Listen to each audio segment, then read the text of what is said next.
अदृश्य दुनिया YouTube channel को लाइक करें, सब्सक्राइब करें और बेल आइकन को ऑल पर सिलेक्ट करें ताकि आने वाली हमारी सारी वीडियो आप देख सकें। जय श्री महाकाल। हमारी यूट्यूब फैमिली एक बार फिर स्वागत है आप सबकी इस यूट्यूब चैनल अदृश्य दुनिया पे। महादेव आप सबको स्वस्थ रखे, आप सबका प्यार इस चैनल को मिलता रहे, बस यही कामना है आप सबसे। एक प्रचलित कथा एक राजा और संत की। एक राजा सायंकाल में महल की छत पर टहल रहे थे। अचानक उनकी दृष्टि महल के नीचे बाजार में घूमते हुए एक संत पर पड़ी। संत तो संत होते हैं, चाहे हाट बाजार हो या मंदिर, अपनी धुन में खोए चलते हैं। राजा ने महसूस किया वह संत बाजार में इस प्रकार आनंद में भरे चल रहे थे जैसे वहां उनके अतिरिक्त और कोई नहीं है। ना किसी के प्रति कोई राग दिखता है, ना दोष। राजा को संत की यह मस्ती इतनी भा गई कि तत्काल उनसे मिलने को व्याकुल हो गए। उन्होंने सेवक से कहा, इन्हें तत्काल लेकर आओ। सेवक को कुछ न सूझा तो उन्होंने महल के ऊपर से ही रस्सा लटका दिया और उस उन संत को उसमें फंसाकर ऊपर खींच लिया। कुछ मिनटों में ही संत राजा के सामने थे। राजा ने सेवकों द्वारा इस प्रकार लाए जाने के लिए संत से क्षमा मांगी। संत ने सहज भाव से क्षमा कर दिया और पूछा, ऐसी क्या शीघ्रता थी आप बड़ी महाराज, जो आपने रस्सी से ही खिंचवा लिया हमें। राजा ने कहा, एक प्रश्न का उत्तर पाने के लिए मैं अचानक ऐसे बेचैन हो गया कि आपको यह कष्ट हुआ।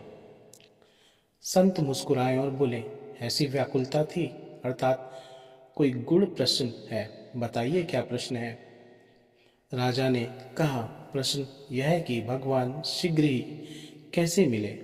मुझे लगता है कि आप ही इसका उत्तर दे सकते हैं मुझे और संतुष्ट कर सकते हैं।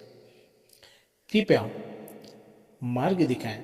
संत ने कहा, राजन, इस प्रश्न का उत्तर तो तुम भली भांति जानते ही हो, बस समझ नहीं पा रहे।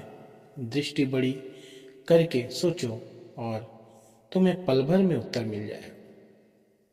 राजा ने कहा, यदि मैं सचमुच इस प्रश्न का उत्तर जानना तो होता तो मैं इतना व्याकुल क्यों होता और आपको ऐसे कष्ट कैसे देता। मैं विग्रह हूँ, आप संत हैं, सबको उचित राह बताते हैं। राजा एक प्रकार से गिड़गिड़ा रहा था और संत चुपचाप सुन रहे थे, जैसे उन्हें उस पर दया ही ना आ रही हो। फिर बोल पड़े, सुनो अपने उलझन का उत्तर। संत बोले, सुनो, यदि मेरे मन में तुमसे मिलने का विचार आता तो हो, कोई अड़चने आती और बहुत देर भी लगती, मैं आता, तुम्हारे दरबारियों को सूचित करता, वो तुम तक संदेश लेकर जाते हैं। तुम यदि फुर्सत में होते तो ही हमें मिल पाते और कोई जरूरी नहीं था कि हमारा मिलना संभव भी होता। परंतु जब हमारे मन में मुझ में मिलने का विचार इतना प्रबल रूप से आया तो सोचो कि कितनी देर लगी मिलने में। तुमने मुझे अपने सामने प्रस्तुत कर देने के पूरे प्रयास किए। इसका परिणाम यह रहा कि घड़ी भर में भी कम समय में तुमने मुझे प्राप्त कर लिया। राजन ने पूछा, परंतु भगवान के मन में हमसे मिलने का विचार आए तो कैसे आए और क्यों आए। संत बोले, तुम्हारे मन में मुझसे मिलने का विचार कैसे आया। राजन ने कहा, जब मैंने देखा कि आप एक ही धुन में चले जा रहे हैं और सड़क, बाजार, दुकान, मकान, मनुष्य आदि किसी की भी तरफ आपका ध्यान नहीं है। उसे देखकर मैं इतना प्रभावित हुआ कि मेरे मन में आपसे तत्काल मिलने का विचार आया। संत बोले, यही तो तरीका है भगवान को प्राप्त करने का। राजन, ऐसे ही तुम एक धुन में भगवान की तरफ लग जाओ, अन्य किसी की भी तरफ मत देखो। उनके बिना रह ना सको तो भगवान के मन में तुमसे मिलने का विचार आ जाएगा और वह तुरंत मिल भी जाएंगे।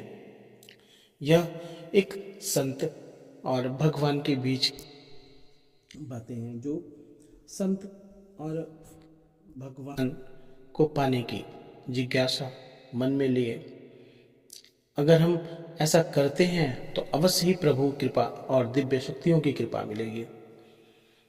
आपको यह कथा कैसा लगा ज़रूर बताइएगा, और अच्छा लगेगा तो लाइक ज़रूर करिएगा, कमेंट ज़रूर करके बताइएगा, और वीडियो ज़रूर आगे शेयर करिएगा।